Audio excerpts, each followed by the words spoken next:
Hey everyone, Jordan here. Today we're going to be doing something very special. I'm going to be rebuilding my winning PC from the 2023 Intel Great PC Build Off. Intel very kindly sent out my original case plus some of the original parts so I can recreate my build, and I'm going to talk to you about my experience and also give you some behind the scenes info as we go throughout the video. So we had a few different challenges to complete on the show. The PC build was the third and final, I guess, other than the actual final itself. And to save me waffling for 10 minutes before I actually start the build, I'm going to get this started now, and then we'll pick back up with the other things in the show later on. Now, we did have a budget of £2,000 over the 2,500 of the previous year, which did make it a little bit more of a challenge. We planned the parts a few weeks before the actual shoot, so we obviously had time to order them up, and then also shot a little video on the parts we chose and why. Although you didn't see any of my video in the shoot, only the audio, because I've still got a lot of Team Red boxes behind me, but I did go for a non-RGB Panda theme build, as I thought a lot of people would go RGB, and I went with a white case, black components, and also some white accents to match the outside of the case. I spent probably 2 hours picking out my parts, chopping and changing and squeezing every penny out of the budget that I could. I had something like £6 left at the end of it. And it's also worth mentioning that the show was sponsored by Asus too, so for those that are saying, why not use so and so part, in some areas we did have a specific list to pick from. So let's get on with the build. For the motherboard, I picked the Asus ROG Strix B750-F gaming Wi-Fi. This one is the one that I originally covered on the channel, and at the time I said had a great features to price point, which made it a good choice for the build as well. For the CPU, I picked the 13700KF. As I was using a discrete GPU, it makes sense to save the £25 over buying the 13700K and use the budget for something else. A K-series processor on a B-series board wouldn't allow the overclocking, but all I wanted to do was enable XMB anyway. In this scenario, I'm using the 14700K, which Intel very kindly provided. Also the CPU that I'd recommend if you're looking to build an Intel system, as it now has 4 more efficiency cores over the 13700K, bringing that to 20 cores and 28 threads over the 16 and 24 that you had on the previous version. So let's get this now installed, give it a little wiggle and bring down that latch like so. In a little strategic choice, I picked an air cooler 2 over an AIO, as it will then allow me to use extra money towards some faster memory over the 5600 mega transfers I would have been limited to in my original budget. For this one, I've got Dominator Platinum 6400 mega transfers from Corsair CL36, one of the products that I would also add a little white accent to the LEDs as well to match the case. For storage, I used a Solidigm P44 Pro 1TB for the show, but this one I'm going to use a Seagate FireCuda 530. Speeds are around about the same on both drives anyway. So for the cooler, I picked the Noctua NHU12A, a cooler that I previously used and I have it on a test bench, but this was also one of my cost-saving moves. When I put this on, though, I'll talk to you more about the shoot. We filmed over 2 days in July in Swindon using a studio over a tent which they used in the first build-off. Very cool for a theme, but an absolute nightmare for lighting, so I can see why they went for a studio this time around. We also wore the same clothes for continuity. I just bought 2 of the same shirts, it was easier, especially as you can get quite hot under studio lights. These ones I use are enough, let alone the amount they use there. All the filming, if I recall, was done on ARRI cameras. I think it was about 7, all with Steadicam rigs, and they used a range of other cameras like GoPros and stuff to capture certain POVs. Something like 17 cameras of footage, so a massive props to the editors. That would have been an absolutely crazy edit. So let's put this down and get this installed. A bit of NTH2 onto the 14700K, and then evenly screw this down. Pretty dark in the case, so I'm not really worried about making it perfect. I can't remember how I did it in the show as well. I might have tucked them down, maybe like that. They're just tucked in the top there, and that's certainly good enough for what I want to do. So for the case, I chose the Fractal North. I thought the contrast of the black with the white accents would work really well, and also the white and wood just looks really good together. I never used it as well, and it was a good excuse to use it in the show.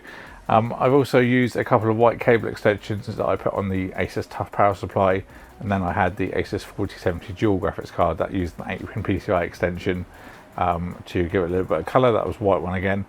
For this build though, I'm going to be using my Founders 4070 as I haven't got a dual, so that's using the 12-watt high power, but thankfully we have got the Pro cable kit in a white colour that Corsair have very kindly sent, and also the 12-watt high power cable, which will add the little white accent instead of the 8-pin that I used on the shoot.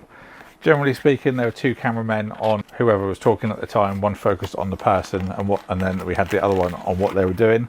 Very helpful, speaking from experience for the edit, because if one bit gets a little bit cocked up, you can just cut to the other camera and then to and fro. It certainly makes life a lot easier. All of the audio was recorded on Shure lav packs, which we kept on all day, and then you just changed the batteries. So after 2 days, it was a little bit odd when we actually took them off and then didn't have them on. So as I get this motherboard installed, I'll talk to you about the first challenge. It was a streaming and fixing the PC kind of test. The guys from Epic LAN came in and set up the system so it was like we were streaming, but it didn't actually go anywhere other than locally recording, which was checked to make sure we completed all the tasks we were set. It was also displayed on the TVs on the set, which was a really nice thing. I don't know if you could see it very much in the show, but it had everyone's perspectives, which was pretty cool. Also very handy to see what was going wrong with the stream as well, because it looks a little bit different on the TV too when you're actually seeing it yourself. The crew also had TVs in the back as well, so they were monitoring for any issues. I had an issue with my DisplayPort cable in the first challenge, so then somebody would just appear. John just appeared with a fresh cable, which is very cool. Didn't have to worry about things. There would just be people appearing to help you out. And then one thing that wasn't shown, I also did about 80% of my tasks and completed getting the unicorn horn, which was a challenge in Hitman with just 7 seconds to spare. So that's that installed, and now we'll put my graphics card in, I think. The next challenge was a clay one. I'm not really going to spend too much time talking about that, is it? Wasn't really tech related other than making clay into a PC. It's more than just a box. Just making a box and then hoping we can go from there. Mine didn't go very well, and the eagle-eyed viewers will probably notice that it wasn't even shown in the show. I'll try and put a picture on the screen if I've still got one, just for you guys that are wondering what it actually looked like. So obviously what I'm doing now, which is the final build, that was shot on the second day, was the longest continuous shot. We had 2.5 hours to do this task. I don't know if you could tell from the edit, but I was much more confident on the second day and that challenge than I was doing the previous one. I was certainly in my element over the streaming and clay task of the first day. Now we also had another really cool thing on the second day, which was a Techno Dolly, which is like a £200,000 piece of equipment. It's basically a robotic arm that filmed a load of the overhead shots. You may have seen that, like when we're putting the things together, they shot some of those. Really cool. It was great to see that thing. It was like basically like a big mechanical monster rolling in. Really enjoyed just watching that. I don't think I actually did anything for my build when that was happening. I was just kind of like in a daze watching it. Now, one thing I did also choose for this build is to make it quite simple.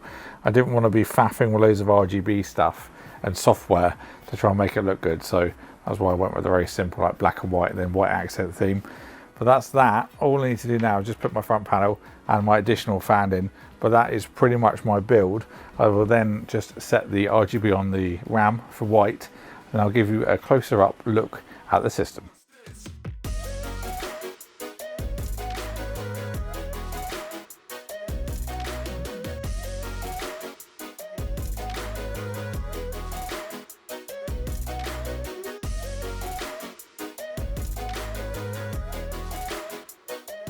In terms of benchmarks, I managed to score a total of 20 out of 20 for this, so full marks. James's system was actually identical to mine in terms of spec, but I managed to find 100 FPS over his for some reason. That was the thing we were talking about for quite a while after. Very strange. I don't think the round frequency would matter that much, but maybe we could do some testing and see. Now, in terms of other performance, I will be doing a part 2 to this video. The eagle-eyed amongst you might have noticed some little indications of what I might be doing for this system. But yeah, stay tuned for that, because I'm looking forward to doing something a little bit different with this as well. I hope you all enjoyed this behind the scenes look at the great Intel PC build off. It was an honour to be invited and to participate. Hopefully I'll get to do something else with Intel again. Maybe we could always put Geekawatt in as a contestant and I could judge. Just saying. So thank you all for watching. I will leave the links to all the parts that I used in this system in the description if you do want to pick any up. Of course, thanks to Intel for making this video possible.